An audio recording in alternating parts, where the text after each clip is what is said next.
Hello guys, मैं ईशान हुसैन और आप देख रहे हैं मेडिसिन मेड कोर्स। कुछ लोगों के मन में डेंगू को लेकर कुछ डाउट्स रहते हैं। उन डाउट्स को क्लियर करना बहुत ही ज़्यादा ज़रूरी होता है। डेंगू को लेकर कुछ लोगों के मन में जो सवाल रहते हैं, उन सवालों का आज मैं जवाब देने जा रहा हूं, तो वीडियो को लास्ट तक जरूर देखें।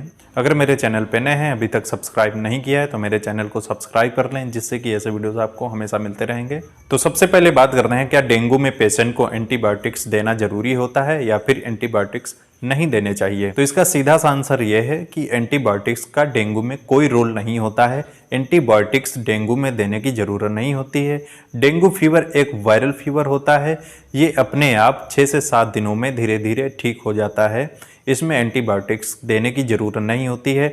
अगर किसी पेशेंट को कोई सेकेंडरी इन्फेक्शन हो गया है या फिर और भी कई तरह के इन्फेक्शन उसको बैक्टीरिया की वजह से हो रहा है, तब एंटीबायोटिक्स देना ज़रूरी हो जाता है। डॉक्टर ये डिसाइड करते हैं किस पेशेंट को कौन सी कंडीशन में और कब एंटीबायोटिक देनी है। डेंगू फीवर का जो ट्रीटमेंट होता है वो सिर्फ सिम्प्टोमेटिक ट्रीटमेंट होता है। जो पेशेंट के सिम्टम नज़र आ रहे हैं, जैसे कि फीवर आ रहा है, बॉडी पेन हो रहा है, जोड़ों में दर्द हो रहा है, वोमिटिंग, नोजिया, पेट में दर्द हो रहा है, और भी कई तरह के अगर सिम्टम्स नज़र आ रहे हैं, तो पेशेंट का सिम्प्टोमेटिक ट्रीटमेंट किया जाता है। तो आपका ये डाउट क्लियर हो गया होगा कि डेंगू में एंटीबायोटिक्स दे सकते हैं या फिर नहीं दे सकते हैं।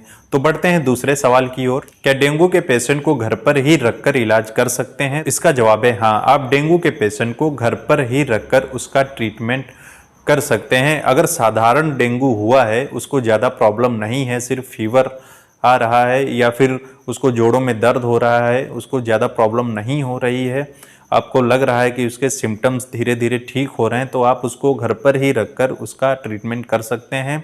हॉस्पिटलाइज होने की ज़रूरत नहीं है, हॉस्पिटल जाने की आवश्यकता नहीं होती है। अगर डेंगू के पेशेंट को कुछ सीरियस सिम्टम्स नज़र आ रहे हैं, यानी कि गंभीर लक्षण नज़र आ रहे हैं, तब उसको हॉस्पिटलाइज होना बहुत ही ज़्यादा ज़रूरी हो जाता है। जैसे कि अचानक से उसका प्लेटलेट काउंट डाउन हो जाना, उसको शॉक लगना, हेमरेज होने लगना, और भी कई तरह की कंडीशन हो सकती हैं जिसमें पेशेंट को हॉस्पिटल में एडमिट कराना जरूरी हो जाता है। अगर डेंगू के पेशेंट को कोई गंभीर लक्षण नजर आए तो आपको बिल्कुल लापरवाही नहीं करनी चाहिए। आपको अपने डॉक्टर से तुरंत संपर्क करना चाहिए, एडवाइस लेनी चाहिए और पेशेंट को हॉस्पिटल में एडमिट करा देना चाहिए। गंभीर लक्षण हो सकते हैं जैसे कि पेट का फूलना, ज़्यादा उल्टियाँ होना, सर में तेज दर्द होना, जोड़ों में दर्द होना, अचानक से पेशेंट को शॉक लगना, बॉडी पर रैशेज आ जाना। कभी कभी पेशेंट की हालत इतनी डाउन हो जाती है कि वो उठकर बैठ भी नहीं सकता है और उसको ज़्यादा प्रॉब्लम होने लगती है। हमारा अगला क्वेश्चन है कि डेंगू के पेशेंट को कब सीरियस माना जाए, उसकी हालत गंभीर कब मानी जाए? इसमें डेंगू शॉक सिंड्रोम हो सकता है, हेमोरेज डेंगू हो सकता है। ये खतरनाक कंडीशन हो सकती हैं क्योंकि इसमें प्लेटलेट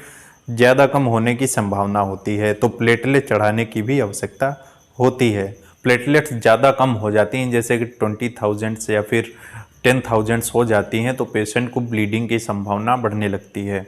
हमारा अगला सवाल है, क्या डेंगू और चिकनगुनिया के लक्षण एक जैसे होते हैं, यानी कि समान होते हैं? तो इसका जवाब है हाँ। कुछ लक्षण जो होते हैं डेंगू और चिकनगुनिया के एक जैसे होते हैं, उनको डिफरेंस करना बड़ा ही मुश्किल हो जाता है। बरसात के बाद पानी इकट्ठा होने की वजह से उसमें डेंगू और चिकनगुनिया के मच्छर पनपने लगते हैं। डेंगू और चिकनगुनिया एडीज मच्छर के काटने से फैलते हैं। दोनों के लक्षण लगभग समान होते हैं।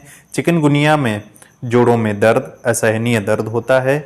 बीमारी ठीक हो जाने के बाद भी दर्द 6 महीने से 1 साल तक बना रहता है। कुछ पेशेंट्स में दर्द अपने आप थोड़े दिन में ठीक हो जाता है। तो हमारा अगला सवाल है, डेंगू हो जाने पर आपको क्या खाना चाहिए, आपको कौन सी डाइट फॉलो करनी चाहिए? आपको कीवी फ्रूट्स लेने चाहिए, नारियल का पानी लेना चाहिए, आप अनार ले सकते हैं, हल्दी पानी ले सकते हैं, वेजिटेबल जूस ले सकते हैं, पपीते के पत्ते का रस भी ले सकते हैं। इसको प्लेटलेट काउंट बढ़ाने में हेल्प मिलती है।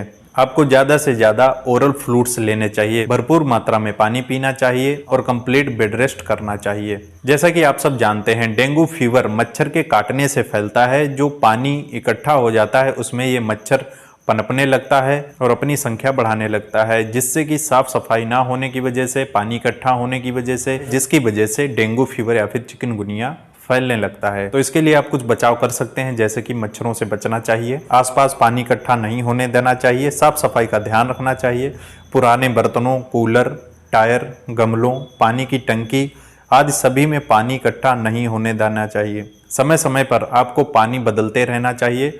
एक जगह पर ज़्यादा दिन तक पानी इकट्ठा ना होने दें। तो ये कुछ आम सवाल थे जो लोगों के मन में हमेशा रहते हैं और वो पूछा करते हैं कि डेंगू में क्या करना चाहिए, क्या नहीं करना चाहिए, क्या क्या सावधानी रखनी चाहिए। आई होप दोस्तों आपको वीडियो पसंद आएगा तो मेरे वीडियो को लाइक करें। अगर मेरे चैनल पर नए हैं तो इसे सब्सक्राइब करें और बेल आइकन को भी प्रेस करें, जिससे कि ऐसे वीडियोज़ आपको हमेशा मिलते रहें।